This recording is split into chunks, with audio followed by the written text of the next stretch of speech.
je suis architecte des PLG, et j'ai toujours eu une tendance à avoir une sorte de passion pour les marques ou un intérêt pour les marques. Et vous allez voir, c'est assez simple.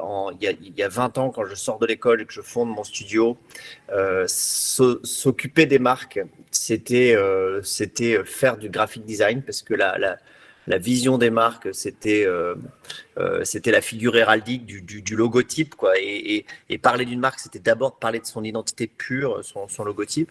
Et puis petit à petit, il y a tout, il y a le temps un peu à travailler pour moi et pour la manière avec laquelle j'avais été formé, parce qu'en fait, il y a 20 ans, une marque, c'était de l'identité.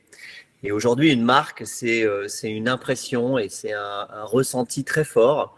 Euh, et c'est un souvenir qui va rester d'une visite dans une propriété ou dans un hôtel. Et aujourd'hui, on va passer énormément de temps et d'énergie à travailler sur des détails d'architecture, de rendre le projet très beau ou d'une identité. Et puis, c'est vraiment un cas hyper classique. Vous envoyez vos amis dans ce lieu que vous avez fini, et puis ils vous disent non, mais super, la marque, non, mais vraiment, non, c'est bien, t'as bien bossé, c'est un bel endroit, etc. Mais les gars sont nuls, c'est pas possible, ils n'ont pas été capables de me servir un café, ou j'ai très mal mangé, ou il faisait un froid de dingue, etc. Et en fait, vous vous apercevez que ce genre de petits détails peut ruiner une expérience, et qu'aujourd'hui, en fait, c'est l'ensemble de tous ces paramètres-là, c'est l'ensemble de tous ces petits liens qui font qu'on construit une narration forte autour d'un lieu. Et c'est ça qui est c'est ça qui est central pour nous, c'est qu'en fait, s'occuper que du design de l'architecture du lieu ou des chambres, que s'occuper que de la marque, voilà. C'est un espèce de tout, et c'est ça que je fais avec mon studio aujourd'hui, c'est que je travaille sur... alors, je ne suis pas trop fan de ce mot-là, mais il fonctionne sur cette expérience que les gens peuvent avoir dans un lieu, qu'elle soit... donc F&B, tout ce qui est food and beverage, hospitalité, culturel, dans votre cas c'est très important, et puis ensuite toute la partie divertissement qui peut être croisée avec le culturel. Mais ce travail-là, c'est pour ça que me prononcer sur un château en 5 minutes, comme je vais essayer de le faire tout à l'heure, c'est un petit peu compliqué, parce que ce travail-là, nous, on le construit dans un document en amont, qui est un document de scénario. Alors, le mot scénario est celui qui convient le mieux, parce que tout le monde le comprend. Et d'ailleurs, le rapprochement avec le cinéma, je vous expliquais, il est assez fort. Ce scénario, il est très important, et c'est lui qui va guider tous les projets. Et ce document de scénario, c'est une sorte de narration qu'on va écrire en amont du projet, pour mettre tout le monde sur la même page, donc vous le client et puis nous le studio, mais pour essayer que en fait, on écrit exactement à l'instar d'un film, la mécanique dans laquelle on va faire rentrer les gens, la mécanique dans laquelle on va les faire pénétrer dans le lieu. Et pénétrer dans le lieu, c'est pas quand ils franchissent le porche, mais c'est bien avant, quand ils sont en train de rêver sur Instagram et qu'ils se disent qu'ils vont vouloir participer. Et en fait, qui n'a pas déjà eu dans sa vie ce sentiment dingue à travers un film, d'avoir envie de plonger dedans et de se dire ah là là, mais ça c'est voilà. Et on a tous des références des références de films et des références de décors, mais en fait un décor dans un film, ou alors au théâtre quand ils sont en train de dîner, qu'on a ce truc où on a envie de s'asseoir, et ça c'est le scénario où on va essayer de créer en amont, et le plus précisément possible dans ce document. Souvent, c'est assez étonnant, parce qu'à la fin des projets, on réouvre ce document-là et on s'aperçoit si on a réussi le projet, c'est qu'on est très très proche. Évidemment, il peut y avoir des accidents. Évidemment, il peut y avoir des éléments, des nouveaux éléments qui apparaissent dans le chantier, dans l'évolution, et c'est tant mieux. Évidemment, il faut pouvoir enrichir. Mais si on a bien fait son travail en amont, on a un document qui est vraiment une promesse, et qui est et quand on commence à monter tout ça dans un document, en fait, on s'aperçoit que, comme dans le scénario d'un film, ça va définir quel va être quelle va être l'offre food, quelle va être, comment est-ce que les gens vont avoir envie de dormir. Voilà, ça va vraiment, quand je parle de mécanique business, c'est que vraiment ça va lier un peu tous les éléments entre eux. Il y a un petit point sur lequel je voulais revenir et j'y pense maintenant en même temps que je commence à exposer. Aujourd'hui, vous allez... Thibaut m'a demandé de venir participer. Nous, on a une vraie expertise ou notre métier, en tout cas, c'est l'hospitalité, c'est l'hôtellerie. Donc, c'est la transformation de lieux pour qu'ils deviennent des lieux pour créer de la rentabilité autour d'un projet d'hospitalité. Donc, c'est vrai que il peut y avoir plein d'éléments. Alors, attendez, il faut que j'aille dire aux enfants de se taire parce que je ne vais pas y arriver. Bougez pas.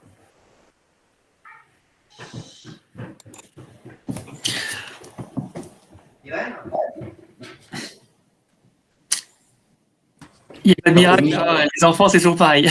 Il va revenir peut-être. Hein. Oui. Oui. Il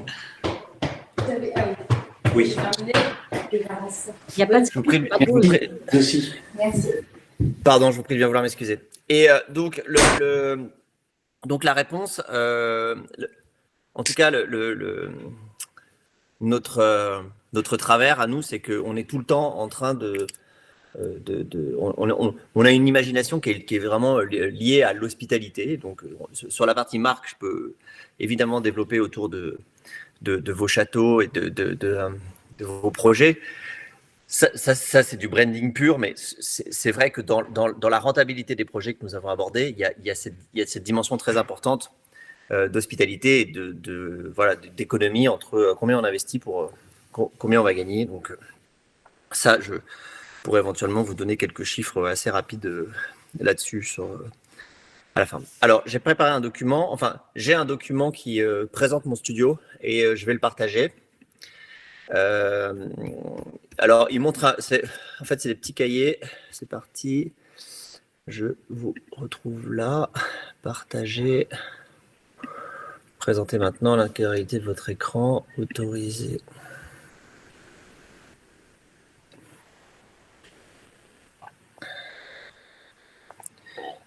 Donc là, tout le monde se voit. Voilà. Peut-être Thibaut, tu me réponds. Vous voyez bien mon écran? Oui, là, on voit bien, là. Ok, super. Donc on ça, c'est zoomer sur la page, je sais pas, Antoine. Pardon, Thibaut? Peut-être qu'on peut zoomer sur la page ou pas? Ouais, je zoomerai quand ça sera. Voilà, parfait. Plus grand.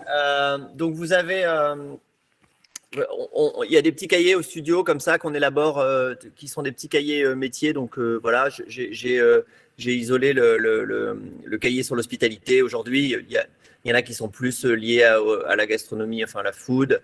Il y en a d'autres qui sont plus. On a même un cahier un peu plus culture sur toutes les institutions culturelles sur lesquelles on travaille. Bon voilà, le sujet aujourd'hui c'était un peu l'hospitalité, donc j'ai gardé ça.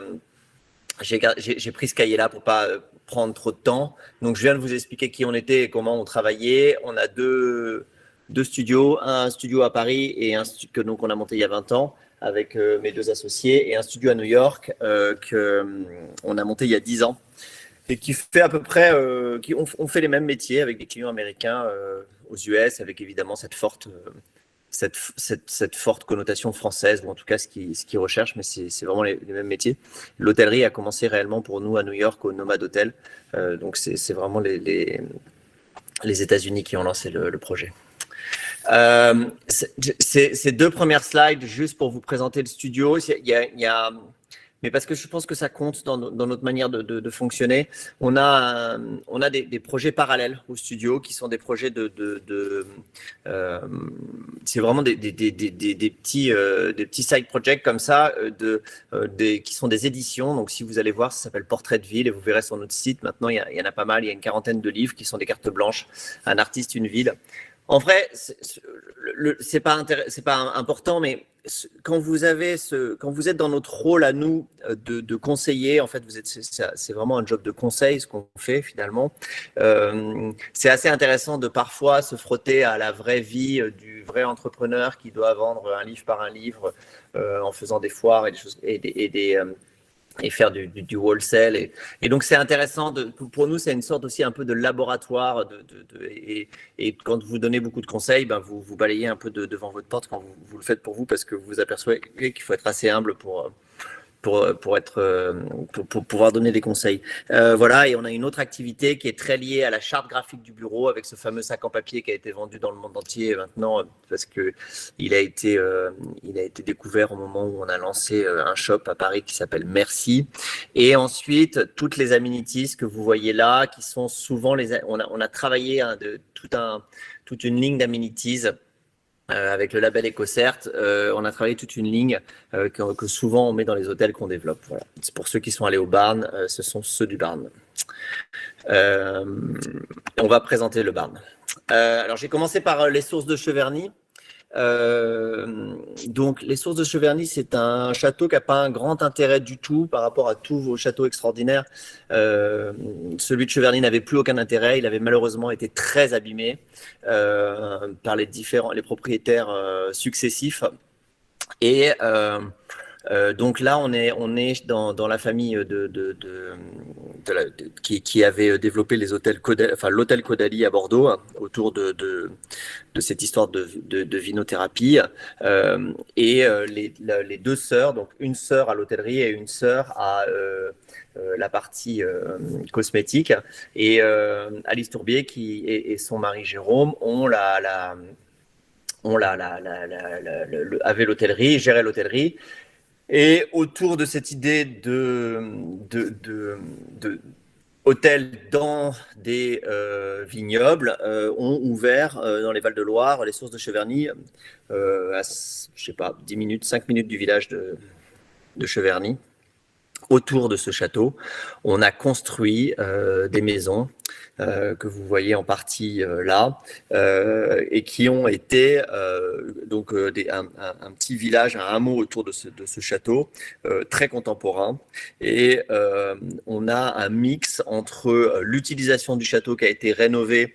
Alors le château était en état d'hôtellerie très un peu cafard d'hôtellerie des années 90 qui avait été mal entretenu. On a entièrement rénové le château et on a greffé au château cette partie spa qui était très importante pour eux parce qu'ils sont très connus pour ça. Et on a construit un village autour de 50 chambres dans des bâtiments plus contemporains. Ce qui est intéressant à Cheverny, c'est qu'en fait, eux, leur lien très fort avec le point d'attraction, c'est évidemment les vignobles, mais ils se sont greffés à un patrimoine culturel très fort dans le Val-de-Loire et les châteaux de la Loire. Et en fait, on s'apercevait que cette hôtellerie moderne n'existait pas trop dans les châteaux de la Loire. Donc, ils ont pris une place là-dedans très importante. La dimension de notre château à nous, quand vous avez passé la journée à aller visiter des châteaux de la Loire tout autour, ce château-là, il fallait le neutraliser, mais surtout pas essayer de le réembellir ou de lui redonner ses dorures d'antan parce qu'il avait été trop abîmé malheureusement. Donc l'idée, c'était vraiment de l'utiliser comme une demeure familiale très confortable, mais surtout pas d'essayer de rejouer les châteaux que vos visiteurs auraient visité toute la journée parce qu'on pouvait pas faire la compétition avec ça. Ça aurait été ridicule. Je vous en ai parlé tout à l'heure, mais sur la page de droite, vous voyez cette énorme grille au feu qui s'appelle cuir à l'âtre. Et quand je parlais tout à l'heure de la dimension d'accueil, en fait, quand le visiteur arrive à Cheverny, il arrive à travers cette grande grange qu'on a construite toute pièce, hein, avec ce kiosque au milieu, qui est une sorte de kiosque un peu de wagon d'accueil dans l'Orient Express. Et ensuite, il se dirige vers cet endroit. Il y a un bar à l'opposé. Et vous voyez ce genre de point chaud immédiatement, point très fort. Le chef a joué le jeu. Il y a Donc ce cuir à latte, c'est une immense cuisine. C'est vraiment quelque chose que nous, on a poussé dans le scénario, qu'on voulait, qui participe, pour essayer de rejoindre un peu comment je vous racontais, comment on montait le truc au début. Ça participait pour nous. Au départ, ça part d'une idée de « Ah oui, on va recevoir les gens dans une grande grange où on va avoir envie de tout manger, qui va être hyper chaleureuse. » Et en fait, cette image-là, c'est transformé on va construire ce grand grill avec le four. Donc sur la gauche ici, il y a un four. En fait, cette photo, c'est un peu une photo du début du projet. Bon. Donc il y a un grand grill ici, il y a un tourne-broche là. Et en fait, d'une volonté qui était liée au scénario, on est venu apporter ça. Mais si le chef en fait ne joue pas le jeu, c'était là où je voulais en venir. En fait, ce qui était intéressant, c'est qu'au bout de quelques jours, le chef et ses collaborateurs, ils commençaient à tout cuire dedans. Je les ai vus avec des poêles, à faire des sauces à l'intérieur de. Et alors qu'ils ont une immense cuisine ultra moderne derrière qu'on a construite. Et je trouvais ça fort que finalement, en partant d'une idée qui était liée au scénario et cette ambiance qu'on voulait créer, bah eux, ils se sont greffés puis ils ont commencé à vraiment s'en servir.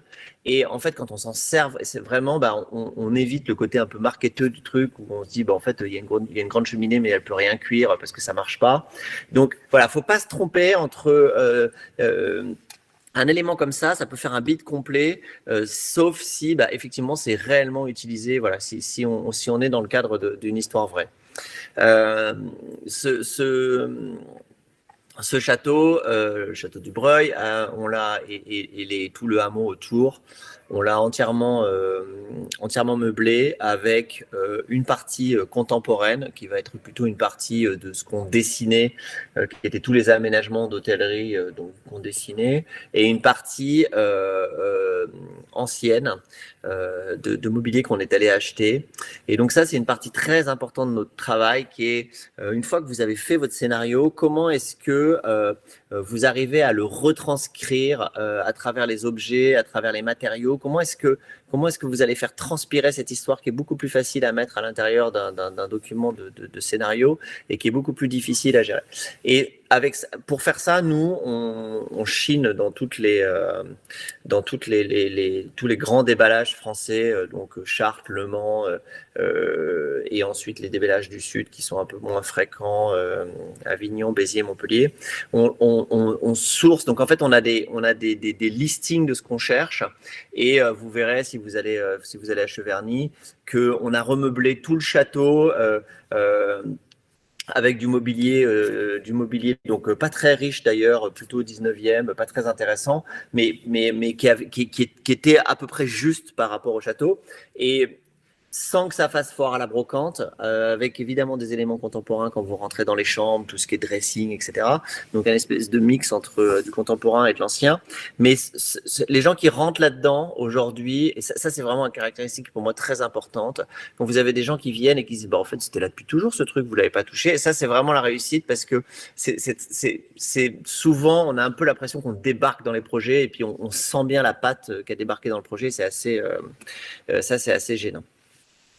Je vais passer vite sur des projets urbains parce qu'ils sont moins intéressants pour vous, mais qui sont des purs projets où il y a du branding, enfin de la marque très très forte. Et je voulais juste, je vais les évoquer et puis après je vais arriver jusqu'au deuxième cas qui est deuxième cas important qui est le Barn. Voilà, donc ça c'est les nomades de New York, nomades de Los Angeles, nomades de Las Vegas et nomades de Londres qu'on va ouvrir, qui est fini et terminé, mais que malheureusement on va ouvrir après la mauvaise période en ce moment. C'est intéressant parce que et c'est un peu ce qui s'est passé à Cheverny. Ils avaient, j'étais pas là, créé une marque hôtelière autour des sources de Caudalie au départ. Et puis nous, on est venu, puis on a greffé un deuxième source de Caudalie. Donc il a fallu créer un peu cette histoire et ce lien. Il a fallu le créer de toutes pièces parce qu'au départ, les sources de Caudalie, c'était vraiment Caudalie à Bordeaux. Et donc ça, c'est intéressant parce que ça s'est passé aussi aux nomades. Et c'est vrai que quand on réussit très bien un projet, ça peut vous paraître fou, vous qui avez un projet, un château et qui vous dites bon, comment je fais pour le développer, est-ce que par exemple si je fais de l'hôtellerie et d'imaginer qu'un jour il y aurait même peut-être un deuxième, etc. Mais en fait quand vous réussissez bien votre projet, la question du deuxième elle se pose assez rapidement parce qu'en fait si vous avez une marque forte, ben, c'est pas un hôtel que vous avez fait, c'est une marque. Et si vous avez une marque, ben, vous pouvez la développer. C'est très intéressant ça. Et donc le Nomade, quand on a créé le Nomade de New York, ce projet on n'a jamais imaginé que 5 ans plus tard on ferait Los Angeles et Londres. Mais c'est voilà. Donc alors après, il faut le scénario dont on a parlé tout à l'heure, il faut le réadapter et le réécrire parce que c'est pas du tout la même chose. Souvent, on ancre les projets dans des choses très très très locales. Ok, donc tout à l'heure j'en étais là et après j'ai montré ça quand j'ai parlé du mobilier chiné et ensuite voilà j'ai parlé aussi de mobilier chiné en montrant cette image. Et ça c'est intéressant, c'est cet artiste qui s'appelle Claire Basler et qui est venu peindre dans tout le spa, qui est venu peindre en live sur les murs. Ensuite j'ai introduit le projet de Nomade pour parler de cette histoire de marque, vous vous souvenez. Donc vous voyez, et je vais passer vite sur les nomades. Parce que c'est des hôtels urbains et que je pense que ça vous parlera moins, mais il y a une tendance très forte il y a vraiment quelque chose de très fort sur la marque et sur l'esprit des lieux. Et un lien que vous voyez là avec le livre de cuisine. Quelqu'un m'arrête quand il n'a pas l'impression que je parle de la bonne page, si ça défile plus. Voilà, tous les petits collatéraux qui sont des choses très, très, très, effectivement très collectionnables et qui sont complètement en lien avec l'architecture. Voilà, Los Angeles et Vegas. Voilà, donc on est un petit peu. Moi, je vois rien du tout. C'est vrai, vous voyez rien? Ah, moi, je vois un écran tout noir. Voilà. Je vois tout le monde sur le côté, mais j'ai un écran tout noir. Je vois pas la présentation. Oui, moi aussi, avec vous avez perdu Bon, la c'est connexion peut-être- réseau, tentative de reconnexion. Et ça, c'est un problème de connexion, ça. Moi, je vois. Oui, je crois que la majorité voit correctement, Antoine. Ah, pardon pour ceux qui voient pas. Je vais partager mais en fait, il fait 70 megs, donc Thibaut, je peux pas te l'envoyer. Je peux pas vous l'envoyer. Ok. Non, mais là, je pense qu'on voit pour la plupart. Hein, mais... Je ferai un Eh, ça y est, moi, je vois des choses. C'est revenu. Je ferai un WeTransfer tout à l'heure que vous aurez en partage. Ah, c'est très gentil, Je vois merci. des jeunes qui se font bronzer. Oui, voilà. Alors, voilà. Donc, ça j'ai dit que je passerais vite. C'est un très beau projet à Saint-Raphaël qui sont les Roches Rouges. Et ça a été un vrai projet qui a été un projet qui a vraiment transformé la vision avec une vision moderne, la Riviera. Alors, comme je vois que le temps passe, je vais directement au Barn. Donc, il y a 4 ans, c'était très intéressant parce que le Barn, c'est une exploitation agricole qui s'appelle le Haras de la Sens. Et dans le Haras de la Sens, il y a un monsieur qui s'appelle William Kriegel qui en était propriétaire. Et le Haras de la Sens, c'est un endroit et un haut lieu de l'éthologie en France et dans le monde. L'éthologie, c'est une science de relation entre l'homme et le cheval. Et des gens viennent du monde entier, des cavaliers viennent du monde entier pour préparer leur cheval ou prendre des cours d'éthologie. Et donc ce Barn est un territoire immense, proche de Rambouillet, à Bonnel, dans la forêt de Rambouillet. Et un jour, il s'est dit, je vais faire une résidence touristique pour pouvoir accueillir ces cavaliers qui viennent et puis pouvoir les loger. Et c'est là qu'il a croisé la route d'Edouard Den, qui était hôtelier, qui avait notamment fait le relais de Chambord, en face de Chambord. Dont je parlerai pas parce que je le trouve pas très intéressant en termes d'architecture, mais c'est un lieu exceptionnel parce que c'est juste en face de Chambord. Mais bon, il a croisé sa route et Édouard lui a dit moi c'est pour ça que le cas est assez intéressant. C'est dommage de faire un projet de résidence hôtelière que pour des hôteliers, que pour des cavaliers, parce que moi je suis sûr qu'on peut faire venir beaucoup de Parisiens dans ce projet. Et on peut en faire un lieu très cool pour les Parisiens en week-end, et puis le reste du temps, on pourra le remplir avec des cavaliers en formation. Et c'est là qu'est né le projet, c'est là que nous on est arrivés et qu'on a construit. On a construit ce projet de Barn autour de cette idée de mettre un hôtel au milieu d'une ferme agricole et d'un haras, c'est-à-dire que autour d'une vraie activité avec des vrais tracteurs et des vrais gens qui passent et pas un espèce de décorum. Il y a un cas un peu typique comme ça dans le sud de Londres qui s'appelle Soho Farmhouse, qui est absolument magnifique, mais qui est un petit peu du marketing. C'est de la fausse campagne. Au Barn, vous avez de la vraie campagne et vous avez on a assumé l'esprit. Et le Barn, c'est pour ça qu'il s'appelle le Barn. Le propriétaire William Kriegel a un ranch dans le Montana. C'est un type qui a fait sa fortune aux États-Unis. Il travaillait pour Vivendi et il s'occupait de l'énergie. Il a fait sa fortune aux États-Unis et quand il a vendu ses affaires, il a acheté un ranch. Donc c'est là-bas qu'on est parti construire un peu la narration de ce lieu et cet esprit assumé des hangars agricoles qui sont des hangars agricoles que vous retrouvez beaucoup en Île-de-France. Alors, je vais essayer de vous montrer une photo, les voilà, qu'on a rénové et dans lesquels on a reconstruit des chambres. C'est très intéressant parce que autour d'une vieille bergerie dans laquelle on a mis les communs, on a rénové ces hangars agricoles. Et finalement, la plus grande peur que j'avais en tant qu'architecte, c'était qu'on ait une intervention beaucoup trop importante. Et en fait, ce qui est intéressant, c'est que quand vous passez beaucoup de temps en Île-de-France à tourner dans toutes les régions autour de Paris, en fait, cette architecture de hangar agricole en tôle, elle est assez, en fait, on la trouve beaucoup.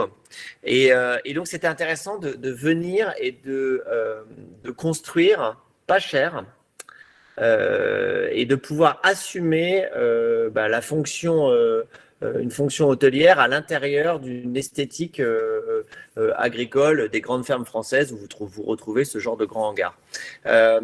Quand vous commencez à travailler comme ça, c'est un peu le début du scénario. Ça vous ouvre aussi énormément de perspectives sur la manière avec laquelle vous allez avoir envie de construire à l'intérieur et de dessiner.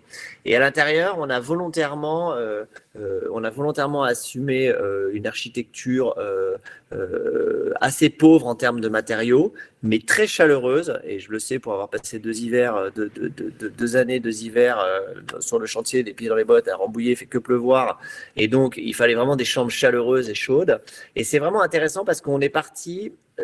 Tout ce langage extérieur, là vous avez un dessin, un de mes premiers dessins sur place de ces hangars, tout ce langage extérieur assez, je dirais, industriel, paysanne, et en fait on l'a assumé et autour de la propriété, et on est venu dessiner des intérieurs qui avaient du sens par rapport à ça, c'est-à-dire avec des bardages de bois très simples, du liège au fond sur les murs, voilà, mais c'est assez intéressant. Et ensuite, quand vous commencez à écrire, j'essaye d'aller assez vite parce que je vois l'heure qui tourne, quand vous essayez de commencer à écrire quelle va être l'offre, comment ça va marcher, vous allez mettre des grandes tables dans l'herbe avec des tréteaux, et puis en fait, tout ça, en fait, il y a une espèce de logique en cascade qui fait que vous êtes dans un système, ce scénario, il vous inscrit dans un système où vous n'avez pas besoin d'être ostentatoire parce que vous êtes en train de rénover des bâtiments en tôle et donc vous n'allez pas, il ne faut pas vous tromper quand vous posez une table et de la vaisselle parce que ça sert à rien de faire des chalalas quand vous faites ce genre de projet. Et voilà, et c'est ça qui est intéressant, c'est que finalement, de quelques prérequis du départ, vous pouvez développer un projet en entier et le prérequis, ils étaient un peu architecturaux, cette rénovation des hangars agricoles, et puis en fait finalement ça va vous décliner sur tout votre projet. Voilà, et c'est tout ce que je voulais vous montrer parce que voilà, non mais c'est tout ce que je voulais vous montrer. Je vais vous partager ce doc, il y a plein d'autres projets, mais je pense qu'on n'a pas le temps, donc pour faire court, je vais m'arrêter là si vous êtes d'accord. Super, en tout cas c'était vraiment très joli. Si ça vous convient, on peut peut-être demander à Diego de nous faire une petite présentation de la Rouerie en quelques minutes. Donc en 2 mots le château, en 2 mots la propriété qui va avec, en 2 mots l'histoire, donc je sais qu'il y avait pas mal de liens avec les États-Unis. Et ce qui serait intéressant, Antoine, c'est que là, sans poser de choses, c'est tout simplement vous laissez votre imaginaire partir et comment vous approcheriez un tel projet. Et ce qui est intéressant pour nous, c'est justement la démarche créative que vous mettez en place. On n'attend pas de rendu, on attend juste, tiens, je m'intéresserai à ça c'est des critères importants pour moi, il y a peut-être des créneaux, je pense à ça, et c'est ça qu'on aimerait, par exemple, partir d'un exemple précis. Est-ce qu'on ne partage pas le site internet de la Rouerie ou c'est pas une bonne idée? J'allais te demander de partager le site internet de la Rouerie. Ah, j'y vais. Vas-y, Diego. C'est bon, tout le monde m'entend là? Oui. Ouais, je vous entends Super, très bien. parfait. Bon, c'est pas les roches rouges avec les belles jeunes filles, hein, c'est un autre projet effectivement.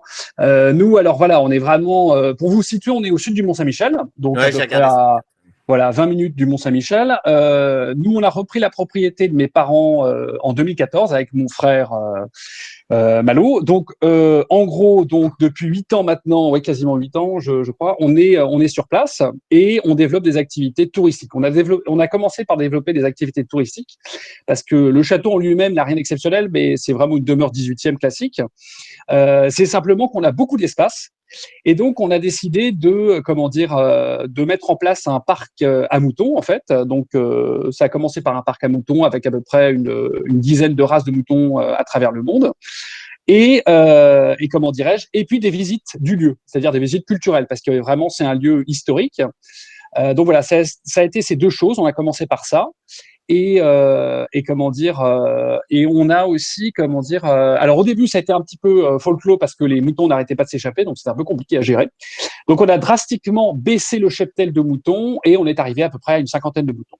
Alors on a voulu même vraiment arrêter les moutons parce que ça marchait pas très bien. Et on s'est ensuite mis dans l'événementiel. Donc voilà, on s'est beaucoup cherché en fait. On a décidé ensuite de se mettre dans l'événementiel et on fait des mariages depuis 2017 et des séminaires d'entreprise. Et là, ça marche beaucoup mieux. Et on a également 3 gîtes sur place qu'on propose, principalement pour les mariages, en sachant que les personnes peuvent se promener dans le parc, découvrir les moutons, découvrir les chèvres aussi. Parce que voilà, on a voulu, effectivement, vous parliez d'identité tout à l'heure, on a voulu se séparer des moutons, mais on s'est rendu compte qu'en fait, on était connus comme le château des moutons. Donc finalement, on s'est dit, bon, bah, on les laisse.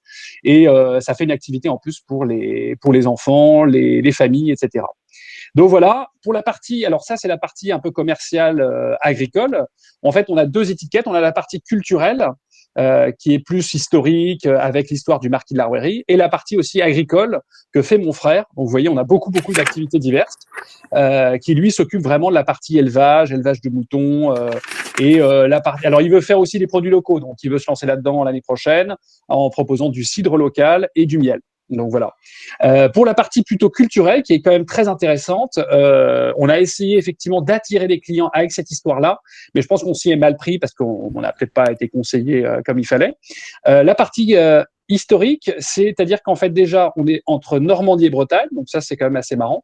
Le parc à moutons donc est en Normandie et la propriété est en Bretagne. Le château en lui-même, donc, si vous voulez, donc, il date du 17e et 18e. Et la personne qui habitait là, donc c'était le marquis de la Rouërie, c'est un cousin, si vous voulez, à la mode de Bretagne.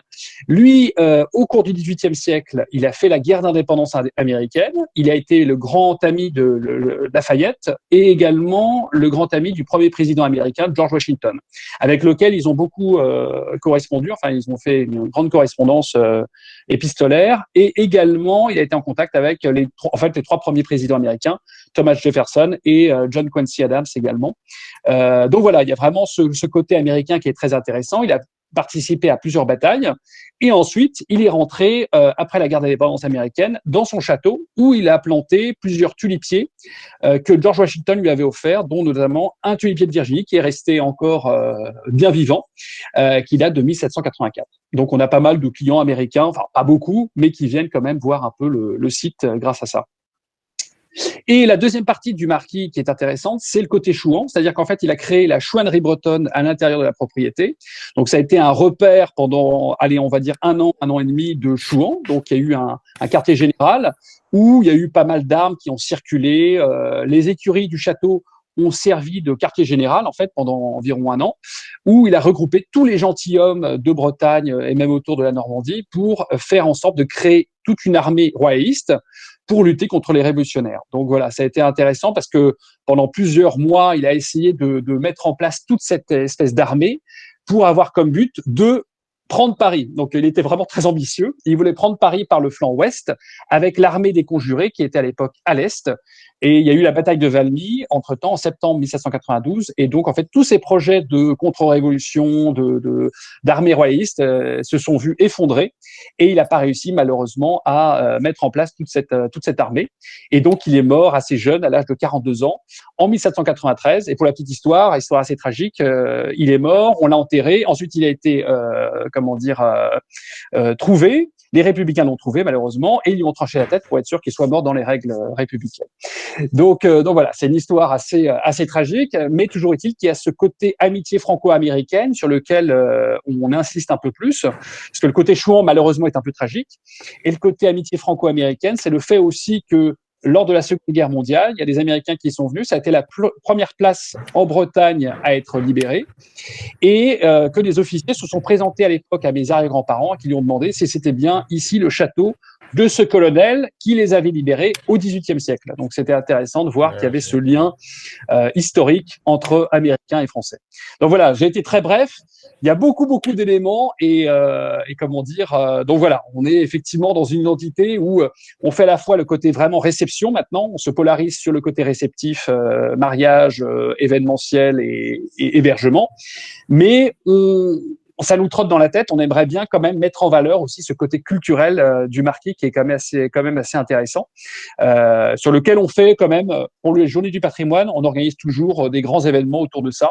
Donc on fait venir des reconstitueurs, chouans, républicains, et on met en place tout ça. Donc, mais c'est la seule chose qu'on fait du point de vue culturel. Voilà.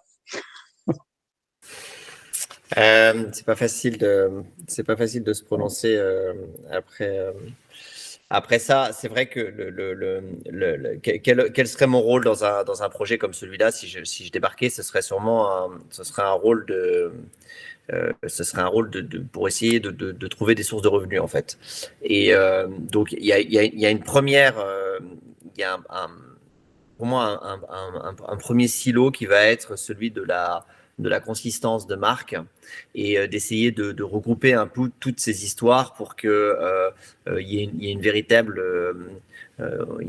visibilité un peu de cette ambiance. C'est vrai que quand on arrive sur ce site bleu avec ce château et ces arabesques, et je pense que si on doit jouer cette relation entre la France et les États-Unis depuis la guerre d'indépendance et c'est important peut-être que on ressente ça, qu'il y ait un peu ce ressenti et cette pride franco-américaine importante.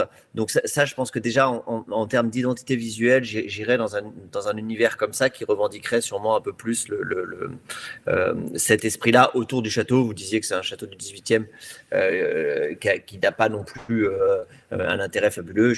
Il est très beau et donc c'est vrai qu'il faut arriver à travers la marque peut-être à faire ressentir ça. Après, le deuxième apport que j'aurais là-bas, vous avez quand même un trafic exceptionnel. Je sais que ça fait peur, mais aujourd'hui, l'hôtellerie est une des réponses de la sauvegarde du patrimoine. Et c'est une des bonnes réponses pour sauver le patrimoine et pour pouvoir investir et retomber dans ses frais. Et notamment, quand on arrive à mixer deux hôtelleries, qui sont l'hôtellerie de séminaire, c'est-à-dire des équipes qui viennent travailler, et l'hôtellerie de loisirs. C'est d'une des grandes forces du Barn à Bonnel, enfin à Rambouillet, c'est que et c'est très rare, ce que je vous explique là, c'est que je le sais pour avoir traité beaucoup de sujets, c'est que c'est en fait un sujet c'est quelque chose qui est difficile à atteindre. Quand vous venez en week-end et que vous vous dites mais c'est génial ce truc, je vais revenir bosser avec mes équipes, ou que quand vous venez avec vos équipes, vous vous dites mais c'est super, il faut absolument que je revienne avec mes enfants, le pari est gagné. Il est compliqué parce que il y a eu pas mal de tentatives dans ce genre-là. Par exemple, il y en a une qui s'appelle Château-Forme. Bon si vous allez bosser dans un Château-Forme un jour, jamais vous vous direz mais je vais venir ici en week-end. Il y a un espèce de truc impersonnel et croisé. C'est pour ça que quand j'entends parler du château du Marquis de Rory, je me dis, en fait, vous avez ce ciment au milieu du projet, qui est ce ciment culturel, historique. Et je reboote sur le Barn, en l'occurrence, et peut-être même sur les sources de Caudalie avec cette histoire du vin, mais il faut trouver un ciment fort. Et je crois qu'on ne fait plus aujourd'hui des projets qui sont dédiés pour faire des mariages, des projets qui sont dédiés pour faire des séminaires, ou des projets qui sont dédiés pour venir se promener en famille. Il faut essayer que les projets puissent accueillir que les projets puissent accueillir vraiment tous les publics et que ça soit qu'il n'y ait pas de genre, quoi. C'est-à-dire que vous soyez pas catalogué dans un genre. Ça, pour moi, ce serait vraiment le point important. Et alors ça, c'est aussi dans la manière avec laquelle vous allez vous occuper de vos clients quand ils vont venir en séminaire ou quand ils vont venir en famille. Ça, je pense que c'est quelque chose qu'il faut qu'on ressente. En fait, on doit ressentir un lieu, on doit ressentir une expression, mais c'est au client de se faire une idée s'il a envie de venir à 10 ou à 50 pour bosser ou en famille. Et la dernière observation que je ferais sur un projet comme celui-là, c'est que aujourd'hui, donc vous avez je ne sais pas comment vous les appelez, des granges, là, les maisons dans lesquelles on peut habiter. Ça, c'est assez facile dans les premiers investissements. C'est assez facile de donner un caractère à ça. J'ai regardé à l'intérieur, j'ai regardé l'architecture et le design. Elles ressemblent à des maisons de campagne, mais il y a un truc qui est très très fort au Barn, c'est que les gens, ils prennent tout en photo, ils sont attirés, etc. Et c'est pas si compliqué que ça. On l'a fait d'ailleurs dans un autre domaine que je vous ai pas présenté, qui s'appelle le domaine de la Trigalière en Sologne.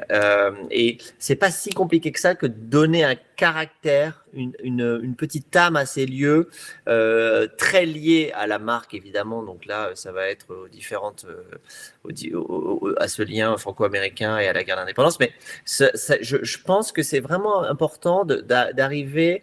En fait, les gens, ce qu'ils viennent chercher dans ces lieux et dans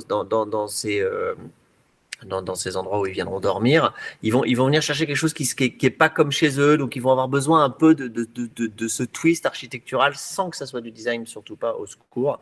Et donc voilà, ça c'est quelque chose que j'essaierai d'unifier et de donner une certaine force dans les investissements potentiels.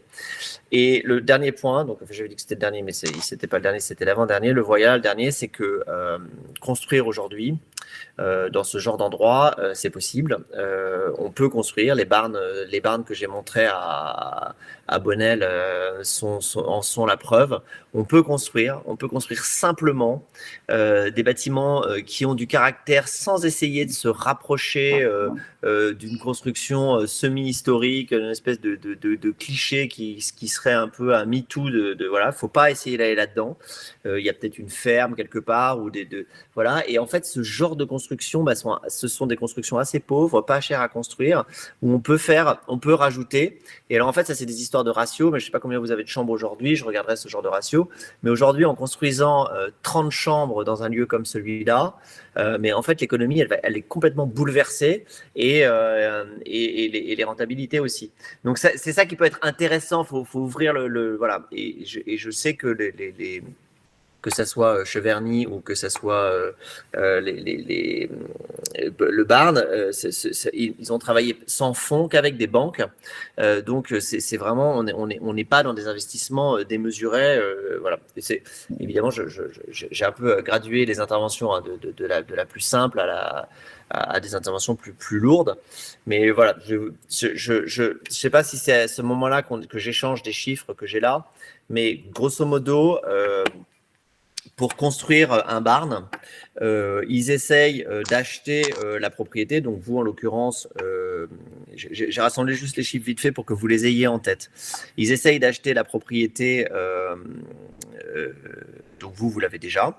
Eux, ils essayent d'acheter entre 3 et 5 millions les propriétés pour essayer de viser la construction entre 70 et 90 chambres. Et ensuite, les ratios, donc en fonction des remplissages week-end et semaines, vous permettent d'investir à peu près entre 130 et 150 000 euros par chambre. Donc les ratios bancaires. Hein. Donc ça vous fait un investissement d'environ entre 10 et 11 millions pour un investissement de 70 chambres. Et ça vous donne un peu une idée voilà, des différents ratios. Et là, quand on parle au prix par chambre, puisqu'en hôtellerie, on parle au prix par chambre, on donne des ratios qui englobent les parties communes, évidemment, la restauration, etc., le spa éventuellement. Voilà. Je voulais juste à un moment donné vous donner un peu les grandes lignes de ce genre d'investissement pour que vous les ayez en tête.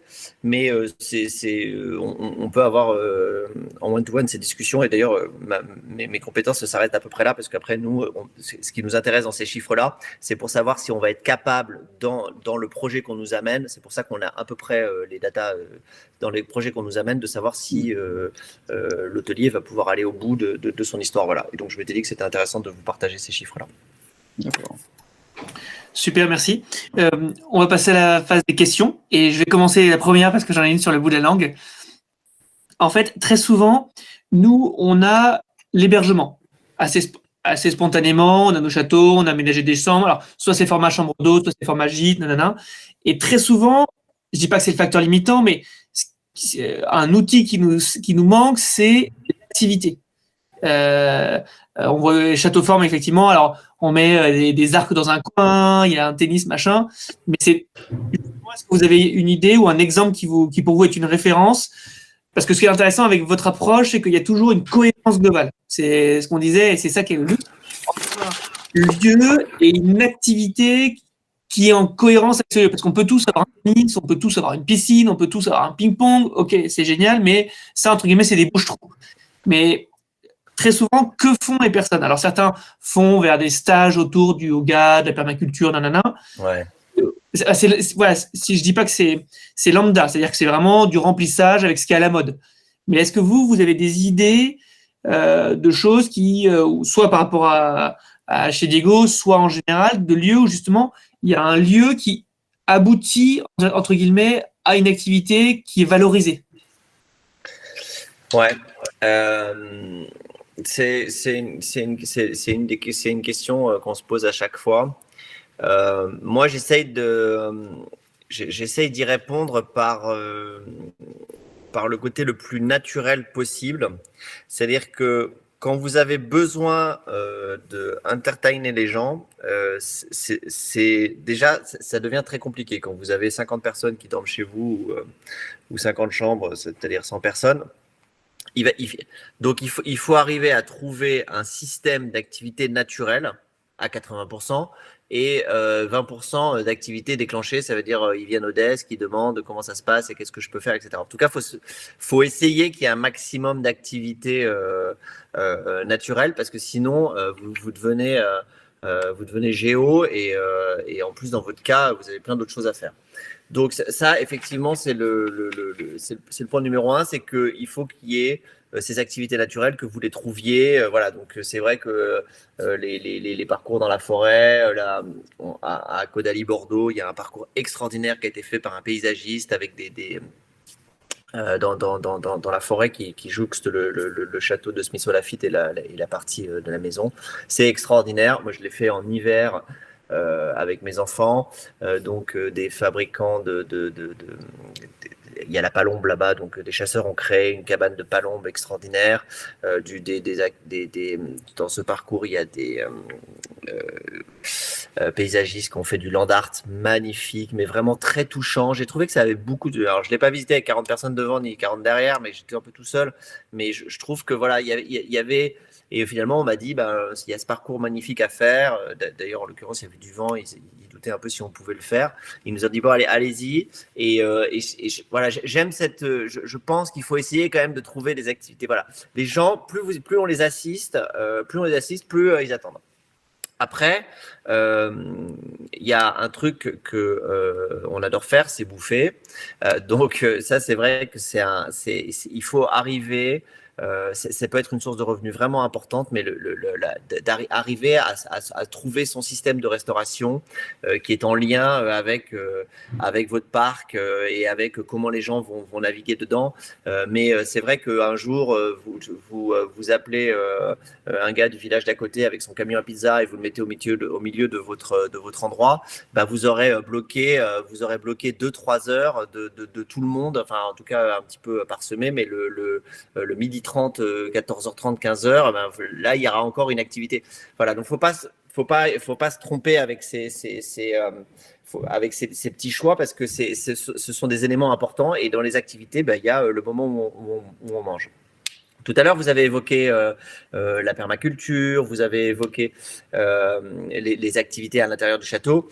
C'est vrai que donc j'ai expérimenté la permaculture de manière assez, de la vraie permaculture, parce qu'au Barn, la permaculture est assez énorme. Ce sont des activités qui sont complexes pour laisser les gens dedans.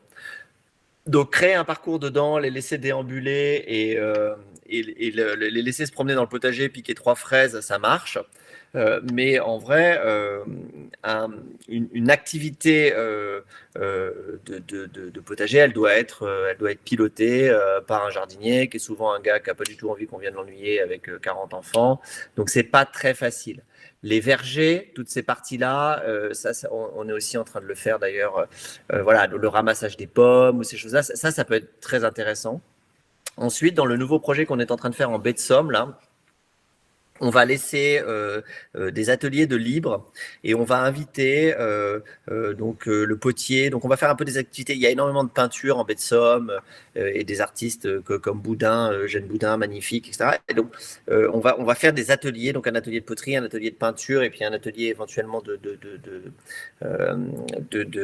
sculpture et de bois. Et donc, ça, c'est une partie qu'on a juste devant le château. On rénove le château qui s'appelle le château de Noyelles-sur-Mer. Et c'est un projet qui est en cours, hein, on vient de commencer. Et voilà, et en face du château, on va avoir ces grandes verrières et les gens vont pouvoir passer.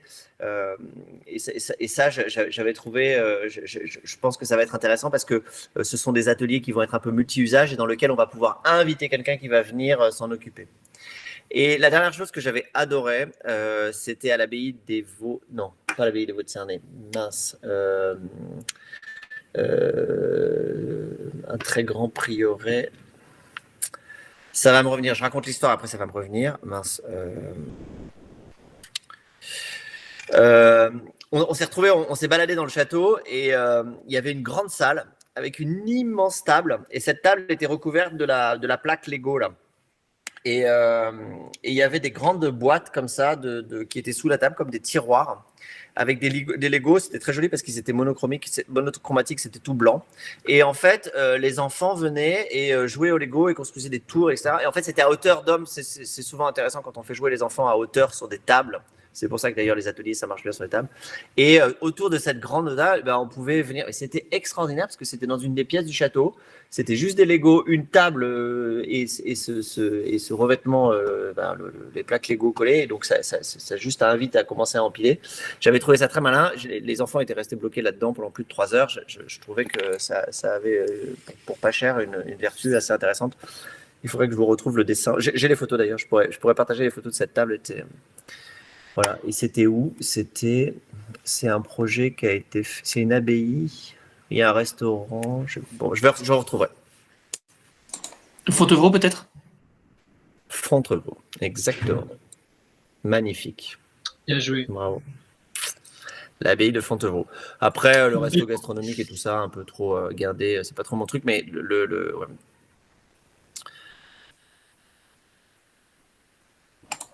Merci pour cette réponse, c'était très intéressant. Est-ce que d'autres personnes ont des questions? Une fois?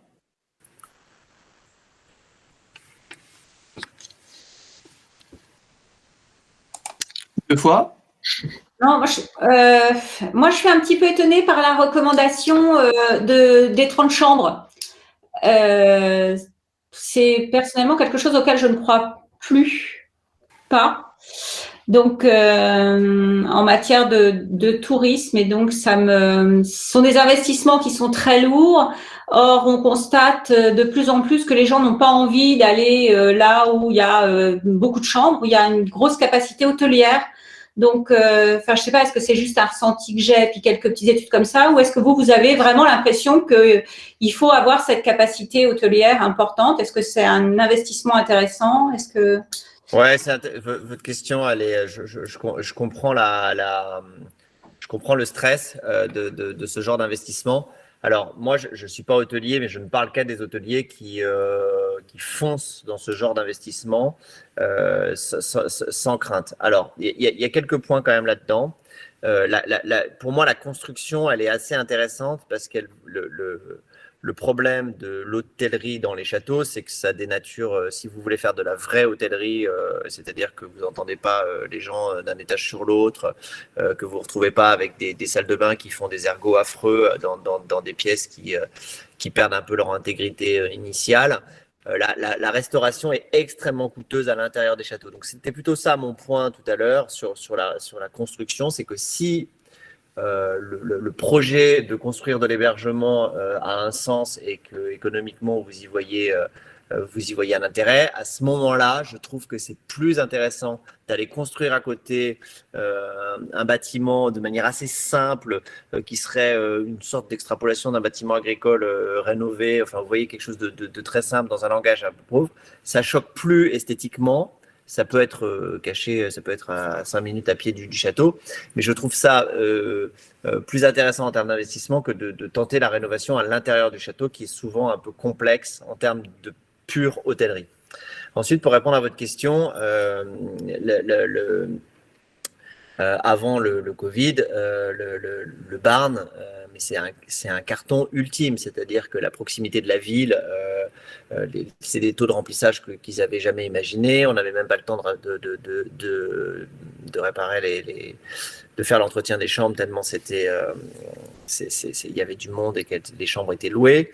Le Cheverny, où on a ouvert pas longtemps, mais ça a été un carton. Mais on parle d'endroits où on a la bonne presse, on a effectivement des sites historiques très intéressants. Et avant, les sources de Caudalie qui sont remplies plutôt par des étrangers, parce que là, on est plus dans les vignobles du Bordelais, donc quelque chose de beaucoup plus noble, rempli aussi tout le temps. Et le projet qu'on est en train de faire dans la baie de Somme, autour du château de Noyelles-sur-Mer, où on rajoute 50 chambres autour du château. Il y a 7 chambres dans le château qui sont... Voilà. C'est des constructions annexes qui vont être intéressantes. 1h45 de Paris en train. Le train s'arrête à Noyelles-sur-Mer. Il est à 5 minutes du château, enfin de la propriété. Mais je suis certain que ça va être rempli week-end et semaine de couples, de bobos parisiens en Véja qui vont venir courir pour pouvoir avoir une chambre. Je le sais certain, à 160 à 200 euros, ça va être rempli exactement de la même manière que le Barn. Et donc, je crois qu'aujourd'hui, si vous ne vous trompez pas de typologie de réponse et le côté un peu attrayant du projet, vous le remplissez, mais assez facilement. Voilà, ça c'est mon sentiment dans les projets que je touche moi, hein, mais j'ai peut-être pas. Il y a peut-être aussi, il y a évidemment la localisation, il y a évidemment la réponse qu'on y fait, parce que vous regarderez les projets, c'est pas. Je pense que la réponse elle est assez spécifique. Et puis après, l'accessibilité, j'en parlais pour Noyelles-sur-Mer. En l'occurrence, le Barn dont on a parlé tout à l'heure, c'est assez galère parce qu'il n'y a pas de gare et ça serait beaucoup plus puissant s'il y avait une gare encore. Voilà, il y a des petits éléments comme ça. Si personne n'a de questions, moi j'en ai une encore. Qu'est-ce que vous pensez? J'étais sur le site de la Trigalière, je ne savais pas que c'est vous qui l'avez accompagné. Mais qu'est-ce que vous pensez? J'avais lu un article qui disait que maintenant, les groupes comme le Club Med voyaient une évolution et ils se transformaient de plus en plus en promoteurs parce que leurs clients voulaient plus évoluer dans une logique de gîte/villa que dans une logique hôtel, c'est-à-dire chambre et partie commune. Et donc, ils évoluaient plutôt en conservant, parce que leurs structures sont construites, mais en créant autour tout un certain nombre de villas, un peu dans la logique Center Park finalement, où les gens à la fois partagent les grosses activités dans le dôme, nanana, et la restauration, mais ils ont en fait quand même un foyer, entre guillemets, où ils se sentent en famille ou entre copains, peu importe. Comment vous voyez cette évolution, vous? Ouais, je sais pas. Donc, partie commune, il y a de travailler sur les parties communes, sur la chaleur des parties communes, avec de multiples endroits, parce que quand vous vous retrouvez avec une cinquantaine de familles un jour où il pleut, qui veulent tous s'abriter et prendre le goûter à la même heure, il faut avoir pas mal de petits espaces On en a fait les frais au Barn. Il nous manque vraiment beaucoup d'espace. On en a mis plus à Cheverny. Donc, je pense que ça, c'est vraiment important d'avoir un peu ce cœur qui bat central et avec beaucoup d'espace pour pouvoir accueillir. Et c'est difficile de faire beaucoup d'espace et puis des endroits très chaleureux. C'est compliqué dans des châteaux parce que c'est très, les plans sont assez parcellés. Et ensuite, sur la partie hôtellerie, moi, je navigue dans un milieu où les efforts d'architecture et de chaleur dans la chambre donnent envie aux gens d'être dans ces chambres-là. Donc, et ils sont très contents d'avoir une réponse hôtelière en termes de déjeuner, dîner, petit déjeuner, plutôt que d'avoir à faire ou aller acheter, etc. Mais ça dépend un peu ça dépend un peu du concept parce que effectivement, dans une option où on n'a pas envie de traiter le F&B soi-même parce que c'est quand même très complexe, on est tributaire d'un chef qui peut être relou, qui peut partir, on se retrouve là. Ça peut être intéressant d'inviter les 3 food trucks, de venir les garer de manière pas permanente, mais qui tournent dans le parc du château, et qu'ensuite on ne vende que des chambres et que les gens et peut-être éventuellement des paniers pour le petit-déj, et qu'ensuite les gens viennent pouvoir s'acheter une pizza et venir la remonter dans leur chambre. Voilà, je pense que ça, il y a ce côté un peu festival avec de l'hôtellerie et puis un espèce de côté un peu festival avec le château au milieu, des activités le soir, parce que quand on parlait des activités tout à l'heure, cette ambiance un peu grand feu de camp, de la musique, etc. Ça, c'est vraiment ce que recherche la clientèle aujourd'hui. Et donc après, oui, qu'ils aient envie d'être dans une maison un peu en famille. Mais moi, de ce que je connais, ils ont quand même aussi très envie du service hôtelier.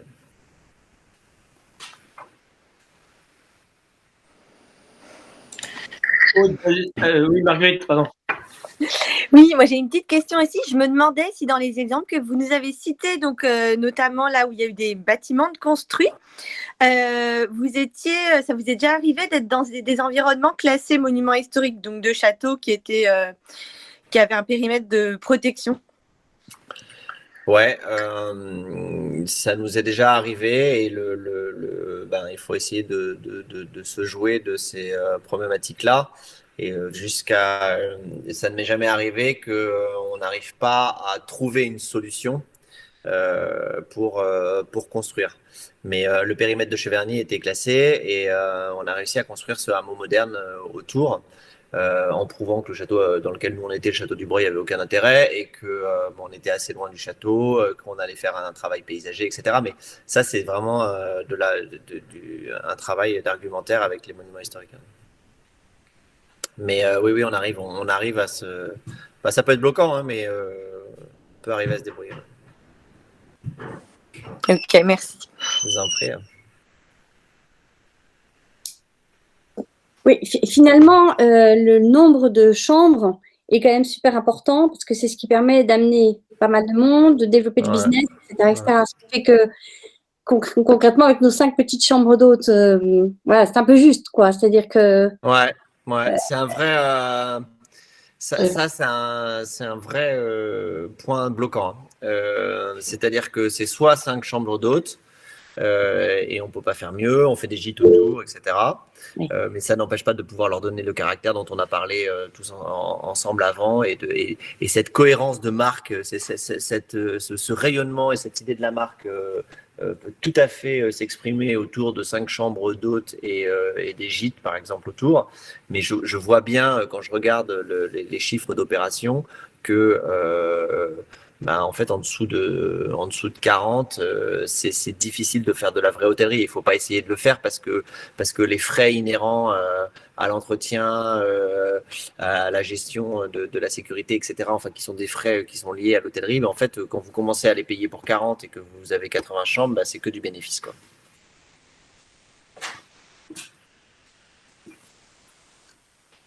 Ça, c'est un gros sujet en gros, l'objectif des audacieux, c'est de créer des modèles économiques dans leur château tout en conservant l'intégrité du monument. Et c'est vraiment le point de pivot pour beaucoup d'entre nous, de savoir jusqu'où on peut aller, parce qu'il faut effectivement qu'il y ait des seuils de rentabilité qui soient atteints, mais tout en gardant un bâtiment qui est le moins dégradé possible ou qui est le moins perturbé question. C'est pour ça. C'est un challenge, ouais. C'est pour ça, Thibaut, que j'ai insisté et je comprends que ça puisse faire hurler. J'ai insisté sur des constructions séparées parce que j'ai un grand respect de ce genre de propriété et je suis toujours, j'ai commencé par là quand je vous ai parlé de Cheverny, j'étais désespéré quand je suis rentré dans ce château qui avait été mal rénové, qui avait été enfin, je trouve ça très très triste cette dégradation du patrimoine. Et donc je pense que parfois il vaut mieux aller construire à côté et c'est pour ça que je parlais de la solution du Barn, mais il y en a peut-être 1000 autres, mais d'essayer de construire dans un langage agricole quelque chose d'assez simple avec des matériaux pauvres et de juste faire des cellules, mais en travaillant sur la chaleur, en travaillant sur le confort à l'intérieur. Ben, finalement, les clients sont hyper contents parce qu'ils ont une très jolie salle de bain, une chambre sympa, etc. La vue sur les arbres, on s'est mis à l'extérieur du château et toute la connexion avec le château va se faire, mais vous n'aurez pas été dégradé votre château en essayant de faire des salles de bain au mauvais endroit, des canalisations qui vont descendre dans des endroits. Enfin, et ça, je pense que c'est pour ça que j'ai voulu évoquer ce point-là quand vous m'avez appelé Thibaut. Je me suis dit, ben, ouais, parfois, il faut savoir qu'une économie est possible en parallèle de je rénove le château pour essayer d'en faire un hôtel parce que ça, quasiment, ça marche jamais. Et ça coûte une fortune d'essayer de faire des chambres, de l'isolation acoustique. De toute façon, un hôtel, il faut refaire les dalles parce que toute l'acoustique, ça part à l'horizontale. Donc, de toute façon, vous aurez beau faire des cloisons, ça sera dans les planchers que ça va partir. Vous aurez le son. C'est très complexe. Et évidemment, on attaque l'intégrité historique du château. C'est trop triste. Est-ce qu'éventuellement, vous avez une ou deux recommandations sur des produits phares, simples, voilà, mais ultra efficaces, là aussi, ultra efficaces. J'ai entendu parler du miel. On y est presque tous, je pense, peut-être maintenant. Le vin, quand on est dans des régions où ça permet de… Voilà. Ouais. Est-ce qu'il y a un truc? Est-ce que c'est le produit lié au château? Est-ce que… moi, j'ai vendu des sangliers parce que j'avais les armoiries du Marquis Murmine, il y avait des sangliers. J'ai copié Volvicomte qui avait des écureuils. Voilà, et en fait, ouais, ça n'a pas si mal marché que ça, mais c'est un peu limité le sanglier quand même. Donc, est-ce qu'il y a des trucs un peu peut-être plus efficaces? Vous parlez des produits que les gens emmènent? Ah ouais, parce qu'en fait, quand on les a et quand ils sont chez nous, faut y aller. C'est-à-dire qu'il faut qu'ils puissent claquer. Ouais. Et c'est vrai que le Merde, j'ai pas de chargeur de Mac. C'est vrai que c'est intéressant cette question parce que quand vous avez construit, alors je vais dire le mot cool, mais il faudra qu'on en trouve un autre, mais quand vous avez construit une marque cool, c'est très facile de vendre le petit sweatshirt pour les enfants avec le sanglier dessus parce qu'il y a un lien avec les sangliers dans l'hôtel. Quand vous avez une marque forte, c'est assez facile de venir jouer avec, etc. Donc ça, c'est ma première réponse, c'est que quand vous avez créé une identité qui a un peu ce côté un peu attirante, vous vendez tous les petits objets qui vont avec. Ça c'est assez amusant. Je pense qu'il faut faire aussi un peu attention à ce qu'on fait parce que la foire de Shenzhen avec les trucs qui arrivent de Chine et tout, voilà, faut peut-être essayer aussi de créer un lien avec le local. Et tout à l'heure, vous avez parlé vous avez parlé du miel. Aujourd'hui, les gens repartent le dimanche soir du Barn avec des paniers entiers parce qu'il y a une il y a plus de production au potager, à la ferme de permaculture. Donc, on vend des grands paniers, ils repartent avec tous leurs légumes, que ce soit l'hiver ou l'été, pour la semaine, et qu'ils achètent. On fait des ateliers où tout le monde fait des confitures. On fait des ateliers, vous parliez des sangliers. L'autre jour, il y a je ne sais pas combien de sangliers qui sont arrivés d'une chasse. Je l'ai vu, ils étaient dans la cuisine en train de faire des pâtés, mais ça s'est vendu comme des petits pains. Donc, soit ils pouvaient les mettre dans la cuisine, etc. Mais parce que c'était bien brandé avec la bonne étiquette, etc. Quand c'est à côté du desk en partant, mais c'était fou, quoi. Et ça, je pense que c'est des vrais points de valorisation intéressants.